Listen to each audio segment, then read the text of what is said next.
Peerbull maymunlar sayyorasi. Novani qachon xohlasam pinhona ko'ra olardim. Buning uchun Ziradan qarzdorman. Novaning yonidaligimda u doim qorovullik qilib turardi. Haftalar shu tariqa o'taverdi. Tug'ruq vaqti yaqinlashdi. Bir kuni Cornelius meni miya jarrohligi o'tkaziladigan markazga olib borishga qaror qildi. Markaz rahbari Helius yosh shimpanzeni menga tanishtirgach, boshqa ishlari borligi uchun menga o'zi hamrohlik qila olmasligini aytib, uzr so'rab yonimizdan ketdi. Bir soatdan so'ng kelib, tadqiqotlarimizning cho'qqisi bo'lmish tajribani senga o'zim ko'rsataman. Unga boshqa tajribalarni ko'rib tur. Ular ham sen uchun qiziq bo'ladi degan umiddaman, dedi. Heliusning ortidan xloroform anqib turgan xonaga kirdim. Hamma yoqqa anesteziya hidi o'tirib qolgandi. Helius barcha operatsiyalar kasallarni uxlatgandan so'ng qilinishini aytdi. Og'riq markazlarini topib, uxlatish amaliyotida lokal anesteziya qilinarkan. Zira bu yerga kelishimni xohlamagandi. O'zi ham behuda kelavermasdi. Qaytib ketmoqchi bo'ldim-u, Helius bunga fursat qoldirmadi. Operatsiyada qatnashib, xastaning azoblanmasligini ko'rishingiz mumkin. Xohlaysizmi? Natijalarni bir ko'rib chiqaylik. Biz oldida to'xtagan birinchi qafasning ichida juda kelishgan yosh bir yigit bor edi. Tabretkada o'tirgandi. Oldidagi stolchada bir likob yegulik turardi. Ovqat shundoq burnining tagidaligiga qaramay, buni payqamayotganga o'xshardi. Ko'rib turibsiz, dedi Helius. U och, 24 soatdan beri hech narsa yemagan. Shunga qaramay oldiga qo'yilgan eng sevimli ovqatiga qiyo ham boqmayapti. Bunga bir necha oy oldin o'tkazilgan old miya amaliyoti sabab bo'ldi. O'shandan beri holi shu, majburlamasa ovqat yemaydi. Ozib ketganini qarang. Xodimlardan biri ishora qildi. U qafasga kirib, likopni yigitning yuziga bosdi. Yigit shu zahoti yeyishni boshladi. Bu oddiy tajriba. Bu yerda juda qiziqlari bor. Har biri miyasining turli yeridan operatsiya qilingan. Turli yoshdagi ayol va erkaklarning yonidan o'tdik. Har bir qafas eshigidagi lavhada qanday amaliyot o'tkazilgani yozib qo'yilgandi. Miyaning har bir qismi har xil reflekslarga javob beradi. Misol uchun mana bu. Helius ko'rsatgan odamning bir qismi miyachasi butkul olib tashlangandi. U uzoq yaqinni ajrata olmasdi. Meva uzatilsa, ko'rib orqaga tisarilardi. Qafas panjaralarini ushlamoqchi bo'lsa, qo'llarini havoda muallaq qolardi. Helius ko'zlarini pirpiratgancha gap boshladi. Bu xasta bir zamonlar o'z ismini ayta olardi. O'rgatilgan narsalarni takrorlardi. Boshini chayqab qo'ydi u. Endi esa bularni hech birini qila olmaydi. Dunyodagi anqov odamga aylandi qoldi. Bunga temporal lob olib tashlanishi sabab bo'ldi. Qarshimda irshayib turgan shimpanzeni urib yuborishdan o'zimni arang to'xtatib qoldim. Atrofim yarim nogiron, yarim telba odamlar bilan to'la edi. O'zimni doktor Frankenstein laboratoriyasida yurgandek his qildim. Helius ilgari onalik mehri beqiyos bo'lgan ayolni ko'rsatdi. Miya yarim korteksi olinishi natijasida u onalik hissidan mahrum bo'lgandi. Yonidagi bolakay onasiga yaqinlashmoqchi bo'lsa, uni g'azab bilan itarib tashlardi. Bunisiga endi chidab bo'lmasdi. Mushtlarimni siqdim. Nova haqida o'yladim. Xayriyatki, Helius meni boshqa xonaga olib chiqdi. Jahlimni bosa oldim, yo'qsa oqibati yomon bo'lardi. Bu yerda yanada nozik tadqiqotlar olib borilardi. Miyaning ma'lum bir markazlarida elektr toki bilan ta'sir ko'rsatamiz. Natijalari juda qiziqarli bo'ladi. Yerda ham shunday tajribalar o'tkaziladimi? Ha, maymunlar ustida, dedim g'azab bilan. Shimpanze zo'raki jilmaydi. Ishonchim komilki, bir ozdan so'ng doktor Kornelius shaxsan o'zi ko'rsatadigan natijamizga sizlar erisha olmagansiz. Hozircha oddiy tajribalarni ko'rishda davom etaylik. Bir qafasning oldida to'xtadik. Xodimlar bir nechta odamning operatsiya qilishayotgandi. Odamlar xontaxtaga o'xshash narsa ustiga yotqizib qo'yilgan. Miyaning bir qismi ochiq edi. U yerda elektrodlar bilan elektr oqimi yuborilayotgandi. Boshqa guruh esa hastalarga anesteziya yuborish bilan band edi. Ko'rib turganingizdek, ular uxlatib qo'yilgandi. Anesteziya ko'p yuborilmaydi. Biroq har holda og'riqni his qilishmaydi. Anesteziya ko'payib ketsa, istalgan natijaga erisha olmaymiz.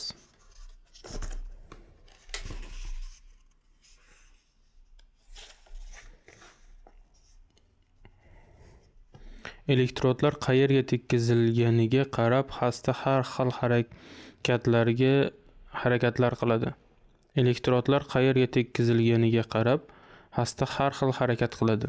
Bu harakatlar asosan tananing bir tomonida bo'ladi.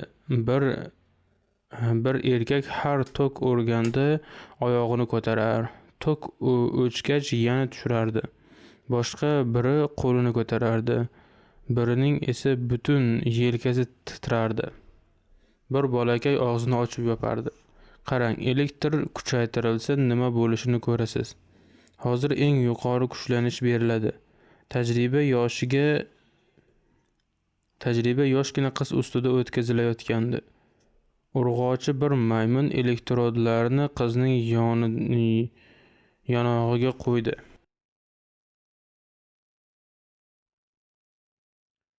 Qizning barmoqlari qimirlay boshladi.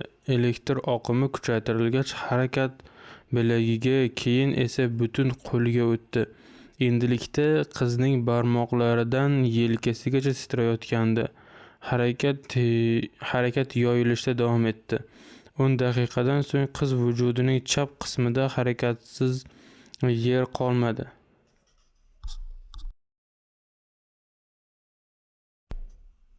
Helios xotirjam ovozda dedi. Kuchlanish ong ostiga ta'sir qilyapti. Bunda epilepsiyaning barcha simptomlari namoyon bo'ladi. Helios xotirjam ovozda dedi. Kuchlanish ong ostiga ta'sir qilyapti. Bunda epilepsiyaning barcha simptomlari namoyon bo'ladi. Bu nihoyatda g'alati epilepsiya. Tananing faqat bir yog'iga ta'sir qiladi. Bas qiling. Faryod lablarimdan uchib chiqdi. O'zimni to'xtata olmadim. Barcha maymunlar angrayib qoldi. Ayni shu paytda kelgan Kornelius yelkamga do'stona urib qo'ydi. O'rganmagan kishiga bu kabi tajribalar qattiq ta'sir qiladi. Unutma, so'nggi yarim asrda tibbiyot sohasidagi yutuqlar mana shu tajribalar natijasida qo'lga kiritildi. Korneliusning gaplarini qabul qila olmasdim, chunki yerda ham maymunlar ustida tajriba o'tkazishlariga qarshi edim. Kornelius yelka qisib qo'ydi, oldinga tushdi. Meni kichik xonaga olib kiruvchi yo'lakka boshladi va jiddiy ohangda tushuntira ketdi. Mana shu yerda biz uchun yangilik bo'lgan muhim tajribaga guvoh bo'lasan. Bu xonaga faqat 3 kishi kiramiz. Helios tajribaga boshchilik qiladi. Bu sohada u ko'plab muvaffaqiyatlarga erishgan, shuningdek men va e'tibor bilan tanlagan assistent. U gorilla, ahmoq. Men uchun o'ylab o'tirmay jonini beradi. Shu bilan birga g'irt yovvoyi. Ahamiyatlilik darajasini tushunib turibsan. Senga ham qiziq bo'lgani uchun ko'rishingni istadim. Bu tajribaga guvoh bo'lish foydangga ishlaydi. Xonaga kirgach, dastlab qanday sir pinhon yotganini tushuna olmadim. Bu yerdagi uskunalar boyagi bo'limda ko'rganlarim bilan bir xil edi. Generatorlar, transformatorlar, elektrodlar, bir ayol va bir erkak yonma-yon ikki stolga yotqizilgandi. Ikkisi ham o'z stoliga mahkam bog'langan. Xonaga kirganimizda g'alati nigohlar bilan bizni kuzata boshlashdi. Assistent gorilla boshini silkib bizga salom berdi. Helios u bilan gung soqovlar tilida gaplashdi. Gorilla va shimpanzening imo ishoralari tilida gaplashganini ilk bor ko'rib turishim edi. Menga juda kulgili ko'rindi. O'zimni arang bosdim. Hammasi joyida. Ular xotirjam. Tajribani hoziroq boshlasak bo'ladi. Qanday tajriba deb so'radim. Cornelius jilmaydi. Sen uchun syurpriz bo'la qolsin. Gorilla ikkalasini anesteziya bilan uxlatdi. So'ng uskunalarni oldiga o'tirib kerakli tugmalarni bosdi. Helios erkakning boshidagi bintni ehtiyotkorlik bilan ochdi. Elektrodlarni kerakli yerga tekkazdi. U juda xotirjam edi. Corneliusdan bu qanday tajriba ekanini yana so'rashga chog'langanimda mo'jiza ro'y berdi. Erkak gapira boshladi. Ovozi generatorning shovqinini bosadigan darajada o'ktam edi. U maymunlarning tilida gapirayotgandi. Ikki olimning yuzlarida zafar nishonasi porladi. Mening lol qolganimni ko'rib, lablarimda istehzoli tabassum zohir bo'ldi. Hayratimni tilga chiqarmoqchi bo'lganimda jim turishim va faqat tinglashim kerakligiga ishora qilishdi. Erkak xodimlar va soqchilardan eshitganlarini tilga chiqarganda Cornelius tajribani to'xtatdi. Bu erkakdan bundan ortig'ini kutib bo'lmaydi. Gapirganini eshitdik. Muhimi shu. Juda qiziq, dedim hayrat bilan. Bu hali holvasi, dedi Helios. U tutqush yoki gramofonday gapirdi. Ayolning natijalari juda yaxshi, sokin. Uxlab yotgan ayolga ishora qildi. Ayol yaxshiroqmi? deb so'radim. Cornelius hamkasbi kabi hayajon bilan javob berdi. Ming karra yaxshi, quloq sol. Bu ayolning gapirishiga bir ozdan so'ng o'zing guvoh bo'lasan. Biroq bu qo'lga tushganidan so'ng o'rgangan so'zlari bilan kifoyalanmay, u favqulodda muhim masalalar haqida gapiradi. Batafsil aytolmayman. Ming karra yaxshi, quloq sol. Bu ayolning gapirishiga bir ozdan so'ng o'zing guvoh bo'lasan. Biroq bu qo'lga tushganidan so'ng o'rgangan so'zlari bilan kifoyalanmaydi. U favqulodda muhim masalalar haqida gapiradi. Batafsil aytolmayman. Faqat shuni ta'kidlashim mumkin. Psixik va kimyoviy ishlovlar uyg'unligida buyuk dahoyimiz Helios ayolning ong ostiga ta'sir qildi va undan ajdodlari haqida ma'lumot oldi. Bu nimani anglatishini tasavvur qilyapsanmi, Ulis? Shu qadar lol edimki, hatto bir lahza Cornelius aqldan ozib qolganmikin deb o'ylab qoldim. Chunki maymunlar tez-tez aqldan ozib turishini bilardim. Ayniqsa olimlar. Helios elektrodlarni ayolning miyasiga joylashtirishni boshlab yuborgandi. Ayol ham erkak kabi bir muddat jim qoldi. Keyin esa chuqur bir xo'rsinib gap boshladi.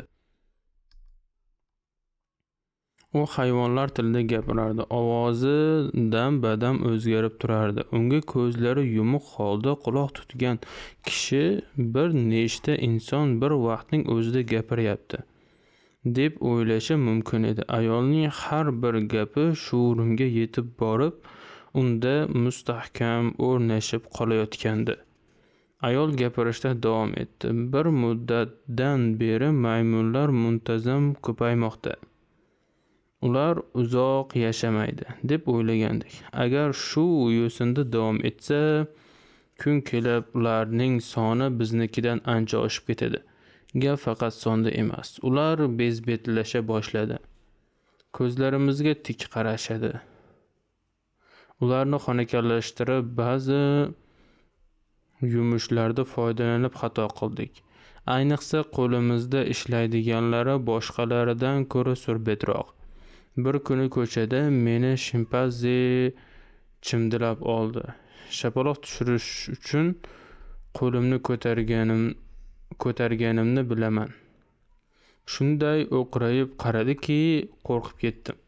Laboratoriyada ishlaydigan Anna u yerdagi o'zgarishlarni aytib berdi. Qafasga yolg'iz o'zi kirishga qo'rqayotgan ekan.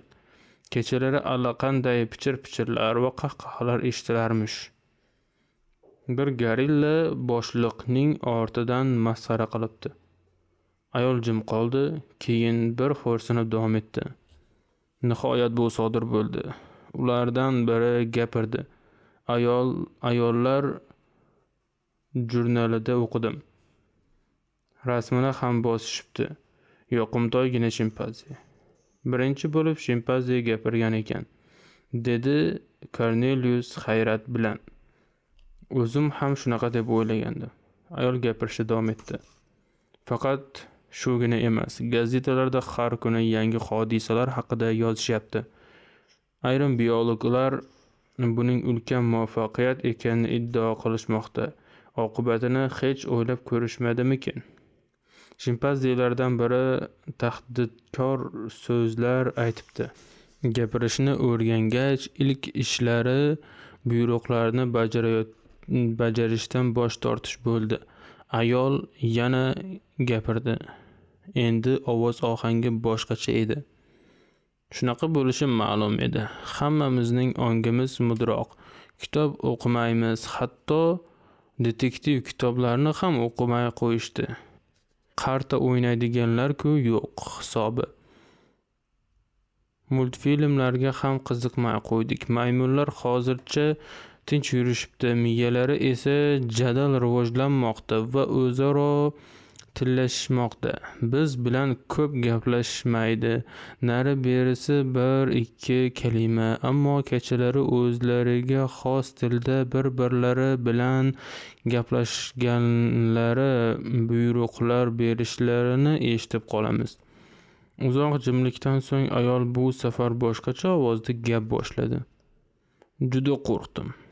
Bunday yashashda davom etolmayman. Uyimni qo'l ostimdagi gorillaga berdim. O'z uyimni tark etdim. Necha yillardan beri xo'jalik yumushlarimni qilib yurardi. Menga juda sodiq edi. Kechki yig'ilishlarga qatnashishni boshladi. Gapirishni o'rgandi, ishlashdan bosh tortdi. Bir oy burun menga ovqat pishirishni va idishlarni yuvishni buyurdi. Likoplarimdan, pichoqlarimdan, sanchiqlarimdan foydalanishni boshladi. O'tgan hafta yotoqxonamdan quvib soldi. Mehmonxonadagi divanda uxlashga majbur bo'ldim. Uni jazolashni emas, xushmuomalalik bilan yo'lga solishni o'yladim. Biroq yuzimga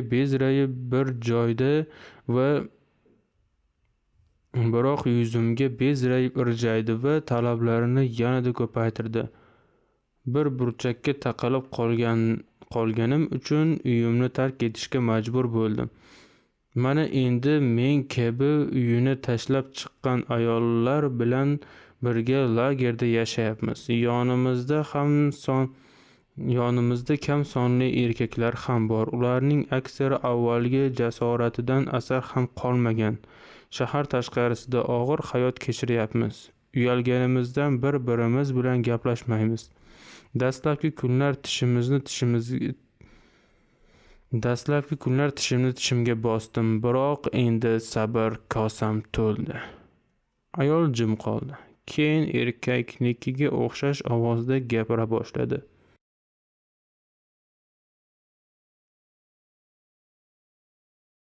Saratonga davo topdim deb o'yladim. Har doimgiday buni tajribada sinab ko'rmoqchi bo'ldim. Aslida e'tiborli odamman, biroq bu safar vaqtida ilg'ay olmabman.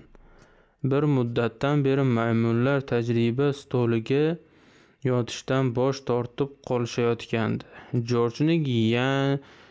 Jorjning, ya'ni shimpanzening qafasiga kirishdan oldin ikki assistentim uni mahkam ushlab turdi. Men esa injektorni sanchishga shaylandim. Bu o'simta paydo qiluvchi injektor edi.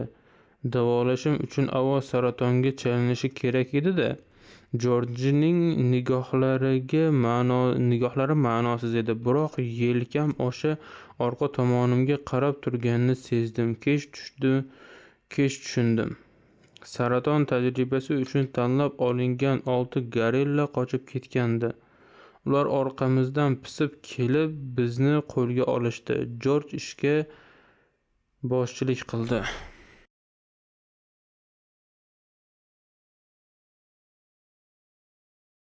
Harakatlarimni aynan takrorladi. Bizni stolga bog'lashni buyurdi. Gorillalar darhol bizni stollarga yotqizib bog'lashdi. Keyin shimpanze injektorni olib, o'lim suyuqligini tanamizga yubordi. Ayni paytda saratonman. Ukol urgandan so'ng Jorj xuddi men kabi yuzimni silab qo'ydi. Maymunlarga doim yaxshi munosabatda bo'lgandim. Bizni qafasga qamashdi. 3-kuni o'zimda saratonning ilk simptomlarini sezdim. Bularni Jorj ham sezgandi. Muolajani boshlashini aytdi. Davolashini aytgach, boshqa bir qo'rquv changaliga tushib qoldim. Beradigan dorisi o'limni tezlashtirsa-chi, boshqa choram yo'q edi. Biroq o'zim o'ylab topgan dori ijobiy ta'sir qilishiga shubhalanib qolgandim. Kech tushgach, qafas panjaralarini qayirib qochdim. Shahar tashqarisidagi lagerdan panoh topdim. 2 oygina umrim qoldi. Sabr bilan o'limni kutib ko'p uxlayapman. Ayolning ovozi yana ingichkalashdi. Har safar har xil odam ovozi bilan gapirayotganini biroz kech tushundim. Hayvon o'rgatuvchi edim. Bir gala orangutanlar bilan tomosha ko'rsatardim. Ayni paytda o'zim ularning qafasidaman. Sirkning boshqa xodimlari ham yonimda. Maymunlar bizga yaxshi munosabatda bo'lishyapti. Ko'p ovqat berishyapti.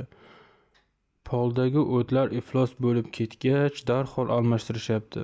Bizga har xil qiliqlarni o'rgatishga urinishyapti. O'zgarishdan bosh tortganlarni esa jazolashadi. Qarshilik qilmasak ozor berishmaydi. 4 oyoqlab yurishni o'rganib oldim. Orqaga salto tashlay olaman. Menga yaxshi munosabatda bo'lganlari uchun hayotimdan mamnunman.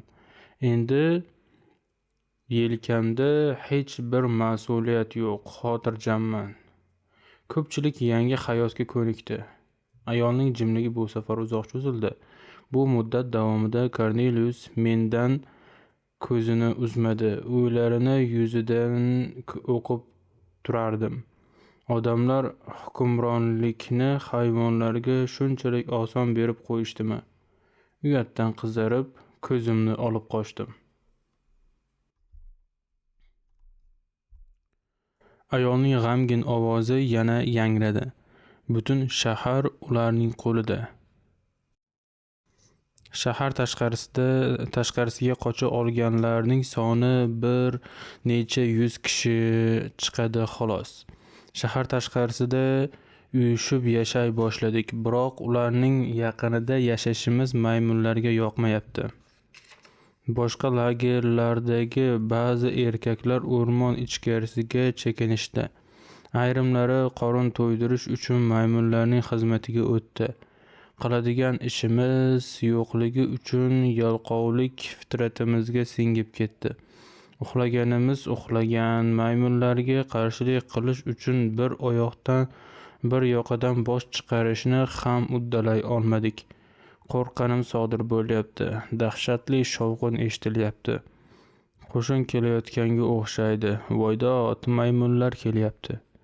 Atrofimizni o'rab olishdi. Butun lashkar bahaybat gorillalardan iborat. Surlarimizni, kiyimlarimizni, qurollarimizni olishibdi. Yo'q, qurollari yo'q. Oh, yana bir hamla. Maymunlar lashkari ustimizga tashlandi. Qo'llarida qamchin.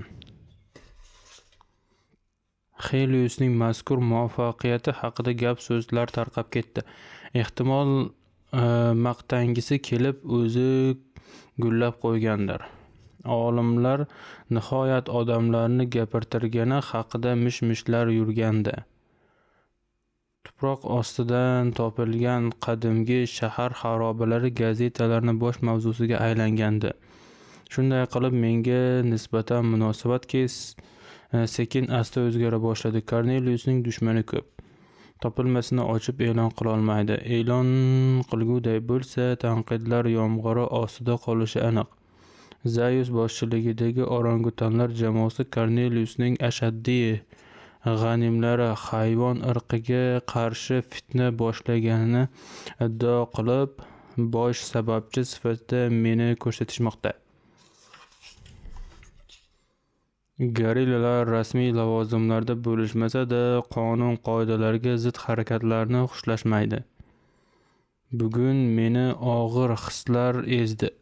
Hayotimga xavf tug'dirayotgan sabablar ortib borayotgani haqida o'ylab xavotirga tushdim. Novaning nihoyat ko'zi yoridi. O'g'il farzand dunyoga keltirdi. Endi Soror sayyorasida farzandim o'g'lim bor. Uni ko'rishim juda qiyin bo'ldi. Buyruqlar qat'iy bo'lgani uchun Novani tug'ruqdan bir hafta o'tibgina ko'ra oldim. Xushxabarni menga Zira yetkazdi. Nima bo'lishidan qat'iy nazar har doim do'stim bo'lib qoladigan yagona maymun bu Zira. Qayg'udaligimni, xavotirimni to'g'ri tushundi. Barcha xavf-xatarlarga qaramay meni oilam bilan uchrashtirdi. Chaqaloq kunduzlari qat'iy nazorat ostida bo'lgani uchun faqat tunda ko'rishim mumkin edi. O'g'limni ko'rdim, soppa-sog'lom, o'tlar ustida onasini emib yotardi. Menga o'xshaydi, onasidan ham husn olgan. Qafas eshigini ochganimda Nova tahdidkor xirilladi. Aftidan u ham xavfni sezmoqda. O'rnidan sapchib turdi, tirnoqlarini ko'rsatdi, meni tanigach xotirjamlashdi. Novaning ko'zi yorishi uni yana ta'sirchan qilib qo'ygandi. O'g'limni mehr bilan o'pib bag'rimga bosdim. Bu paytda boshimiz ustida yig'ilgan qora bulutlar haqida o'ylashni xohlamasdim. O'g'lim haqiqiy erkak bo'ladi. U odam zotining haqiqiy namoyandasiga aylanadi. Bunga ishonchim komil. Harakatlaridan, ko'zlaridan idrok ufurib turibdi. Yangi odam nasli paydo bo'lmoqda. Soror sayyorasida yangi tur. Katta bo'lganida yangi naslning yetakchisi bo'ladi va katta bo'lganida o'g'limning kelajagi haqida o'ylab qo'rquvdan titrab ketdim. Uchalamiz albatta uddalaymiz. Ha, uchalamiz. Nova ham bizlardan.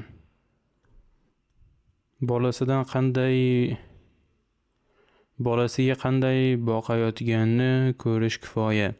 To'g'ri, haliyam sayyoradagi boshqa ayollar kabi bolasini yalab erkalayapti, biroq ko'zlaridagi mehrni ko'rib turibman. O'g'limni yana o'tlarning ustiga qo'ydim. Hali gapirmayapti, lekin esdan olib qoldim. Shekilli, axir u endi tug'ildi-ku.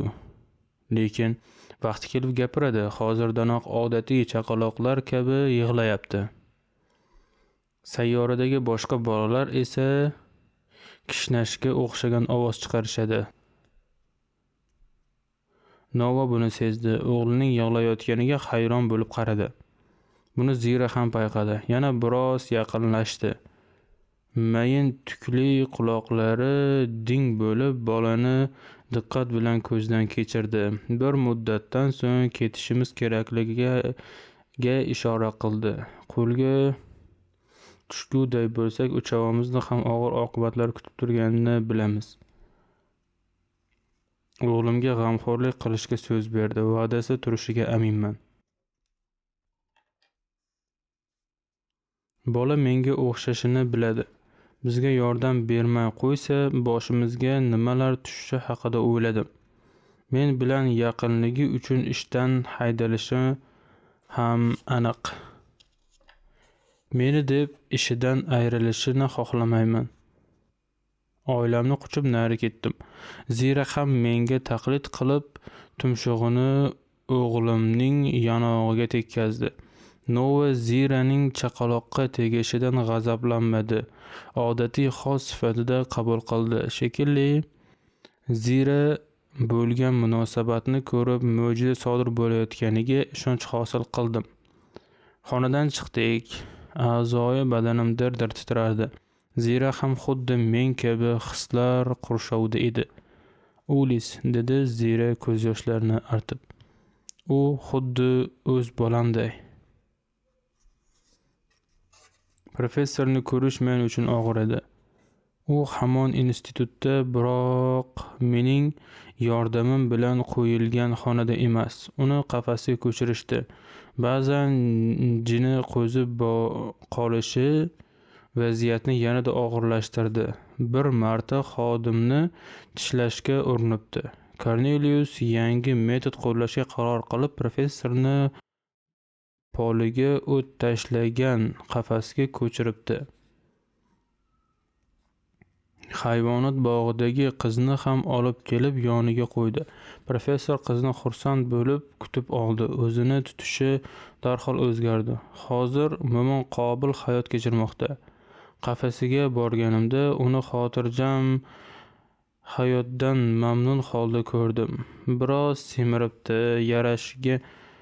yarashganga ham o'xshaydi. U bilan gaplashish uchun qo'limdan kelgan barini qildim. Bugun ham urinib ko'rdim. Biroq uddala olmadim. Xayoli men bergan pechenye edi. Beradigan boshqa narsam qolmagach, qizning yoniga burilib o'tirdi. Qiz uning yuzini yalay boshladi. Ortimdan ovoz keldi. Ko'rdingmi, idrok qanchalar oson yo'qolishi mumkin. Bu Cornelius edi. Meni chaqirtirgandi, biroq maqsadi professor haqida suhbatlashish emasdi. Gaplashib olishimiz kerak. Bo'lgan jiddiy gap bor, degandi. Ofisga kirgach, Ziraning ham kutib turganini ko'rdim. Yig'labdi, shekilli ko'zlari qizargan. Aftidan menga yomon xabarlari bor, biroq so'z ochishga jur'ati yetmayotganday. O'g'lim, Zira shodon javob berdi. U soppa-sog'. Qovog'i osilgan Cornelius qo'shimcha qildi. Xavf tug'diradigan darajada soppa-sog'. O'g'limni deyarli bir oydan beri ko'rmagandim. Xavfsizlik oldindagidan ancha kuchaytirilgandi. Mas'ullar shubha uyg'otgan Ziraning kuzatuv ostiga olishgandi. Soppa-sog' deb takrorladi Cornelius. Kulyapti, maymun bolasi kabi yig'layapti, gapirishni boshladi. 3 oyligida-ya? Bolalarcha tovushlar, biroq bu kelajakda biyron gapirishni ko'rsatadi. Barvaqt rivojlanadiganga o'xshaydi.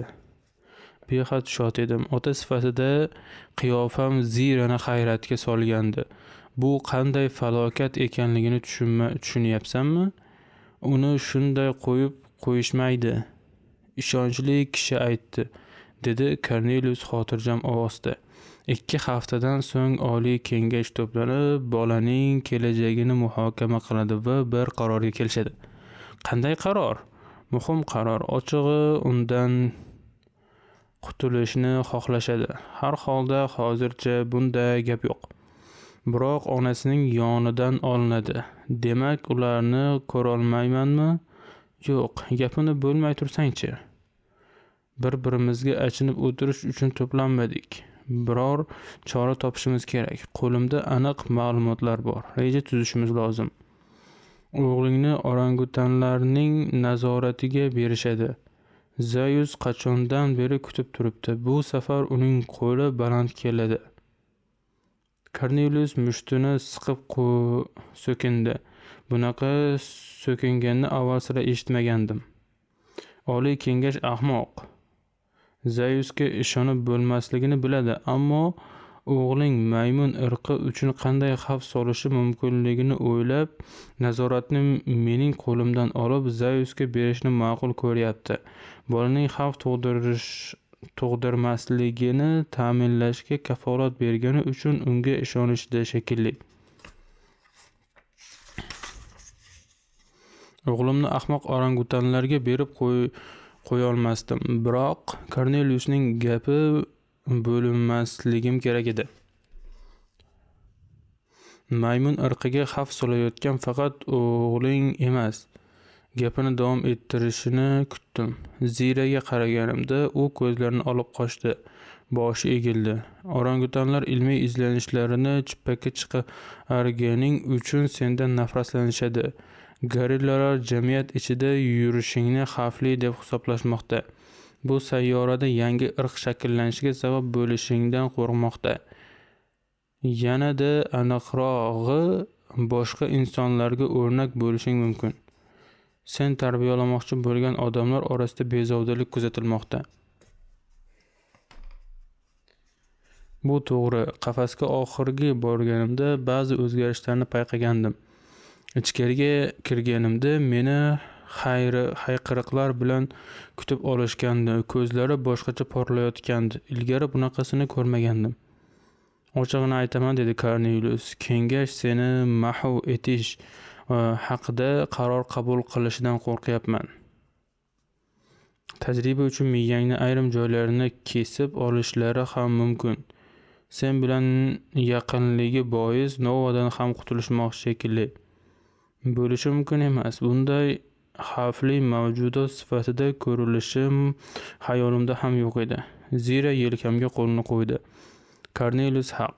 Sendan yashira olmasdik. Shuni ham bilib qo'yki, seni yolg'izlatib qo'ymaymiz. Uchovingizni ham himoya qilamiz. Bir-ikki doyurak shimpanzelar bizga yordam berishadi. Nima ham qila olardim? Naslimdan faqat men borman bu yerda. Ketishing kerak. Aslida kelmasliging kerak bo'lgan bu sayyoradan ketishing kerak. Vataningga, yerga qaytishing kerak. O'g'ling va Novaning xavfsizligi uchun ham ketishing kerak. Zira bo'g'ziga yig'i tiqilganday jim bo'lib qoldi. Menga o'ylaganimdan ko'ra ko'proq bog'lanib qolganini tushundim. Undan ayrilish men uchun ham og'ir edi. Sayyoradan qanday ketaman? Korneliusning rejasi bor edi. Zira to'g'ri aytdi. Senga yordam qilish borasida unga so'z berdim. So'z bermasam ham yordam bermoqchi edim. Shuni deb ishimdan ayrilsam ham mayli. Baribir senga yordam beraman. Senga ko'maklashish orqali maymunlik burchimni ham bajargan bo'laman. Biz uchun tug'ilgan xavf sen yerga ketishing bilan bartaraf bo'ladi. Aytganingday kosmik kemangiz hamon butmi yergacha bora oladimi? Albatta, bizni koinotning narigi chetigacha olib borishga yetadigan yonilg'i, kislorod va yegulik bor. Biroq kemagacha qanday yetib olaman? Kema ham sayyoramiz orbitasida aylanib yuribdi. Astrolog do'stim uning joyini va yo'nalishi haqida batafsil ma'lumotlarni biladi. Kemaga qanday yetib olishingga kelsak, diqqat bilan quloq sol. 10 kundan so'ng koinotga sun'iy yo'ldosh uchiramiz. Ichida odamlar bo'ladi. Ayrim radiatsiyalarning ta'sirini o'rganmoqchimiz. Gapimni bo'lmay tur. Sun'iy yo'ldoshga 3 kishi qo'yamiz. Bir ayol, bir erkak va bir bola. Birdan hammasini tushundim. Kornelius gapida davom etdi. Sun'iy yo'ldosh uchirishga mas'ul olimlar mening do'stlarim. Ularni ko'ndirish oson. Sun'iy yo'ldosh kema orbitasiga uchiriladi va qisman boshqariladi. Fazoga yuboriladigan odamlar maxsus tarbiyalangan. Har holda ulardan ko'ra qobiliyatlisan. Boshqaruvni eplashingga ishonaman. Reja shunday, o'sha uchalasining o'rnini sizlar egallaysiz. Muammo bo'lmasa kerak. Aytganimday bizga yordam berishadi. Boshqalar buni sezmay ham qolishadi. Maymunlar uchun hamma odam bir go'r. Bir insonni boshqasidan farqlash xayollariga ham kelmaydi. 10 kun davomida seni tayyorlayman. Kemanga o'ta olasanmi? O'ta olsam kerak. 1 daqiqa o'yga toldim. Biroq parvozdagi qiyinchiliklar va xavf-xatar haqida emas, Zira va Corneliusdan ayrilishim haqida o'ylayotgandim. Ularga o'rganib qolgandim. Chin do'stlarim deb bilardim. Go'yoki ularni ulkan xavf bilan yolg'iz qoldirib, tashlab qochayotganday his qildim o'zimni. Ammo Nova va o'g'limni qutqarishim kerak edi. Qaytib kelaman. Qafasdagi odamlar haqqi qasam ichib aytamanki, bir kuni qaytaman. O'shanda ustunlik men tomonda bo'ladi. O'ylarimni tilga chiqarganimni bilmay qolibman. Cornelius kulib qo'ydi. Safaringiz 3 yoki 4 yil davom etadi. Bu yerda esa asrlar o'tgan bo'ladi. Bu vaqt mobaynida biz ham katta yutuqlarga erishgan bo'lamiz. Bu tahlikani shimpanze do'stlarim bilan muhokama etdik va tavakkal qilishga qaror qildik. Ertaga uchrashishga kelishib tarqaldik. Zira bizdan avval chiqdi. Corneliusga chin qalbdan rahmat aytdim. Nega menga yordam beryapti-ekan deb o'yladim. Xuddi o'ylarimni o'qiyotganday, Ziraga rahmat aytishing kerak dedi u. Hayotingni saqlab qoldi. O'zimga qolsa bunchalik tavakkal qilarmidim, yo'qmi? Bir nima deya olmayman. Mazkur qotillikka sherik bo'lsam, u meni hech qachon kechirmasdi va jim qoldi. Zira yo'lakda meni kutayotgandi. Unga eshittirmay pichirladi. Nafaqat men uchun, balki u uchun ham bu sayyoradan ketishing kerak. Men xonadan chiqdim. Ortimdan eshikni yopdi. Yo'lakda faqat Zira ikkimiz qoldik.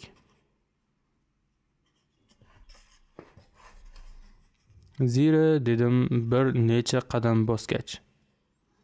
Uni bag'rimga bosdim. U ham men kabi o'zini yo'qotib qo'ygandi. Burnining uchidan yoshlari tomdi. Tashqi ko'rinishning nima ahamiyati bor? Men uning puhiga maftun edim. Men uning ruhiga maftun edim.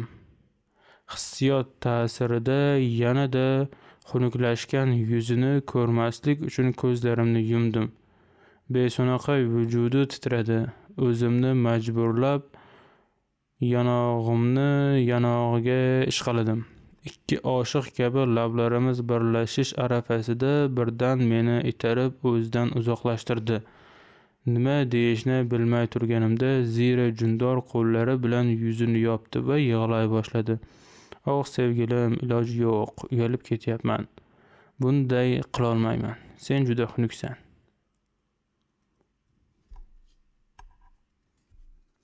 Rejamiz muvaffaqiyatli amalga oshdi. Ayni paytda kosmik kemadamiz. Yorug'lik tezligida Quyosh sistemasi tomon ketmoqdamiz.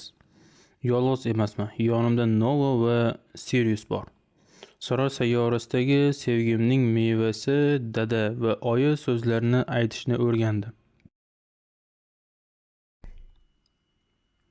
Shuningdek, kemada ikkita tovuq, quyon va kosmik radiatsiya qanday ta'sir qilinishini aniqlash uchun odamlar qo'ygan sabzavotlar bor.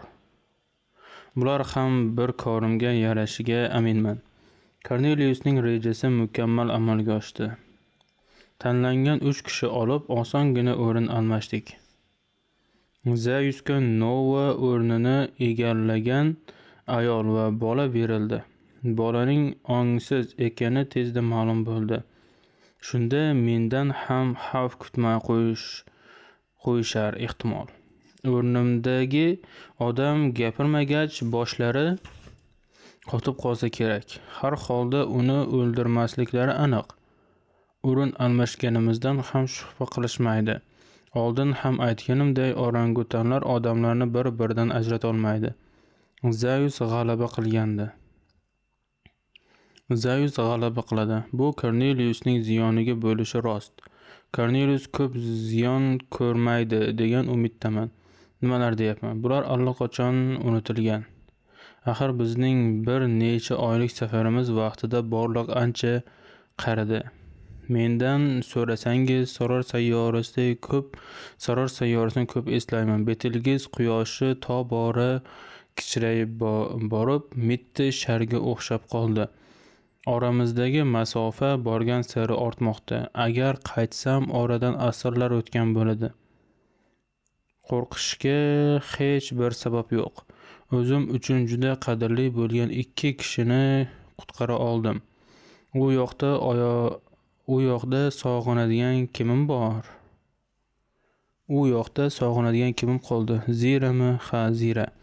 Ammo oramizdagi rishtani yerda nomi yo'q. Hatto butun borliqda bu rishtaga nom qo'yilmagan.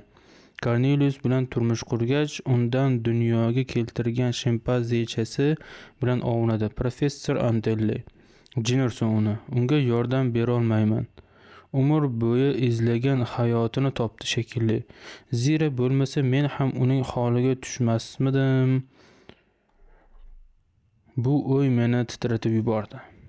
Kemaga osonlik bilan o'tib olgandik. Sun'iy yo'ldoshni kemaga yaqinlashtirdim. Chiqayotganimizda havo tuynukni ochiq qoldirganimiz uchun kemaga osongina kirdik. Keyin robot nazoratchi barcha teshiklarni yopdi. Kema ichidagi uskunalar but ekan. Avtoboshqaruv bizni orbitadan olib chiqdi. Sorordagi do'stlarimiz sun'iy yo'ldosh parvozi muvaffaqiyatsiz kechganini iddao qilishsa kerak. Yer vaqtiga ko'ra 1,5 yildan beri fazodamiz. Kichik olamimiz bilan juda baxtlimiz. Yana safarga chiqsak kerak. Nova parvozni yaxshi o'tkazdi. Borgan sari ongli harakat qilmoqda. O'ylashimcha, onalik hissi uni o'zgartirdi. Men aytgan gaplarni to'ppa-to'g'ri talaffuz qila olyapti. Hali gaplasha olmaymiz, lekin imo-ishora bilan bir-birimizni tushunamiz. Sirus koinotning chinakam javohiri. 1,5 yoshga kirdi. Tortish kuchiga qaramay bemalol yura oladi. Biron gapiradi. Uni yerliklarga ko'rsatishni intizorlik bilan kutyapman. Quyosh ko'z oldimizda kattalashib borayotganini ko'rib, ko'nglimdan nimalar o'tganini ta'riflab bera olmayman. Olislardan sariq bilyard toshiday ko'zga tashlanyapti. Nova va Sirusga quyoshni ko'rsatdim. Ular yangi va notanish bo'lgan bu quyoshning o'ziga xosliklari haqida gapirib berdim. Tushunishdi shekilli. Endilikda ikkovi ham binoyida gapira olishyapti.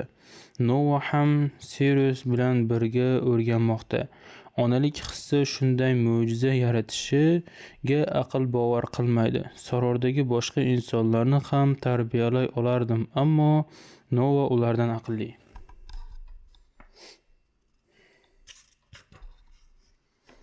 Quyosh daqiqa sayin kattarmoqda. Teleskopda Yerni izladim. Yupiter, Saturn, Marsni ko'rdim. Ana Yer. Ko'zlarimga yosh keldi. Maymunlar sayyorasida men kabi 1 yildan ziyoda yashaganlargina hislarini tushuna olishadi. 700 yildan so'ng Yerda menga tanish hech kim qolmaganini bilaman, biroq madaniy insonlarni ko'rishni intiq bilan kutyapman. Illyuminatorga yuzimizni bosib, Yerning yaqinlashishini tomosha qildik. Qit'alar endi teleskopsiz ham ko'rinyapti. Orbitaga kirdik. Yerning atrofida aylanyapmiz. Avstraliya, Amerika va Fransiyani ko'rdim. Uchalamiz ham yig'lab yubordik. Kemadagi kichik raketaga o'tirdik. Safarimizning eng boshida barchasi hisobga olingandi. Parij yaqiniga qo'nishni mo'ljalladim. Atmosferaga kirdik. Tormoz dvigatellari ishga tushdi. Nova menga qarab jilmaydi. U yig'lashni ham, kulishni ham o'rganib olgandi. O'g'lim qo'llarini cho'zdi. Katta-katta ochilgan ko'zlarini manzaradan uzmasdi. Parij shundoq ostimizda. Eyfel minorasini ham joyida turgan edi. Boshqaruvga o'tdim. Raketani xohlagancha boshqara olaman. Texnika mo'jizasi. 700 yillik ayriliqdan so'ng yerga qo'nishga muvaffaq bo'ldim. Deyarli o'zgarish yo'q. Aeroport terminalidan ancha uzoqdamiz. Meni ko'rishgan aniq. Demak, kutishdan boshqa ishim yo'q. Samolyotlarni ko'rmadim. Qiziq, ulardan endi foydalanmay qo'yishganmikin? Yo'q-e. Ana bittasi o'sha zamonlardagi samolyotga o'xsharkan. Binolar oralab bir mashina biz tomon kela boshladi. Motorlarni o'chirdim. Yerlik do'stlarimga nimalar deyish haqida mulohaza yuritdim. Balki menga ishonishmas, lekin dalillarim bor. Nova va o'g'lim Sirius. Mashina yaqinlashdi. Juda eski yuk mashinasi ekan. Bunday mashinalar allaqachon muzeylardan joy olgan bo'lishi kerak edi. Hayronman. Qolaversa ko'proq odam kutib oladi deb o'ylagandim. Bular ozchilik. Har holda men 2 kishini ko'rib turibman. G'irt ahmoqman. Axir ular kim kelganini qayerdan ham bilishardi. Endi bilib olishadi. 2 kishi. Quyosh old oynani yoritgani uchun ularni aniq ko'rib bo'lmaydi. Oyna buncha iflos, g'alati. Haydovchi va yonida yana bir kishi. Haydovchining yonidagi kishi uniformada. Harbiy shekilli. Yelkasidagi unvonni ko'ra olmayapman. Hudud komandiri bo'lsa kerak. Hali boshqalari ham keladi. Yuk mashinasi bizdan 20 qadamlar narida to'xtadi. O'g'limni quchoqlagancha raketadan chiqdim. Nova biroz o'ylanib turgach ortimdan keldi. Qo'rqayotganga o'xshaydi. Ko'nikib ketadi. Haydovchi tushdi. U menga orqa o'girib turibdi. Oramizdagi baland o'tlar uni ko'rishimga to'sqinlik qilmoqda. Yondagi kishining tushishi uchun eshikni ochib berdi. Adashmabman, yuqori martabali harbiy ekan. Yerga sakrab tushib biz tomon kela boshladi. O'tlar ortda qoldi. Endi uni yaxshiroq ko'ryapman. Nova chinqirgancha bolani qo'limdan tortib oldi va yashin tezlikda raketaga qaytdi. Men esa hayratdan dong qotib qolgandim. Oyoqlarim tugul. Hatto qo'llarimni qimirlatishga ham holim yo'q edi. Biz tomon gorilla kelayotgandi.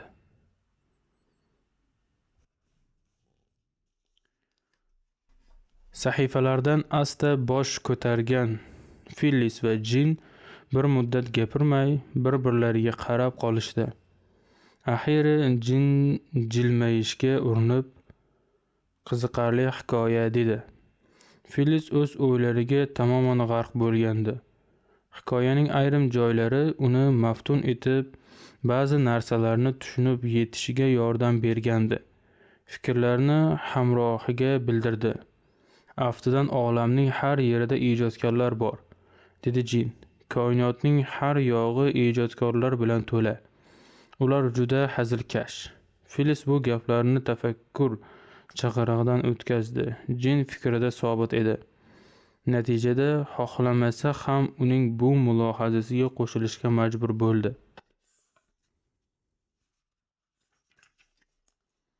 To'g'ri aytasan, Jean. Men ham shunday o'ylagandim. Aqlli insonlar, ongli tarzda harakat qiladigan insonlar. Yo'q, bo'lishi mumkin emas. Yozuvchi ancha oshirib yuboribdi. Qoyilmasman. Ha, dedi Jean. Endi qaytishimiz kerak. Jean 3 quyoshning nurlariga yelkanlarini to'g'riladi. to'rttala qo'lini mohirlik bilan ishlatib kerakli tugmalarni bosdi. Felis esa mayin junli quloqlarini silkib, xayolning so'nggi zarlarini uchirib yubordi va sumkachasini ochdi. Bo'yan-so'yan uchun atir upalarini chiqarib, kichik pomponini burniga, shimpanze tumshug'iga surtdi.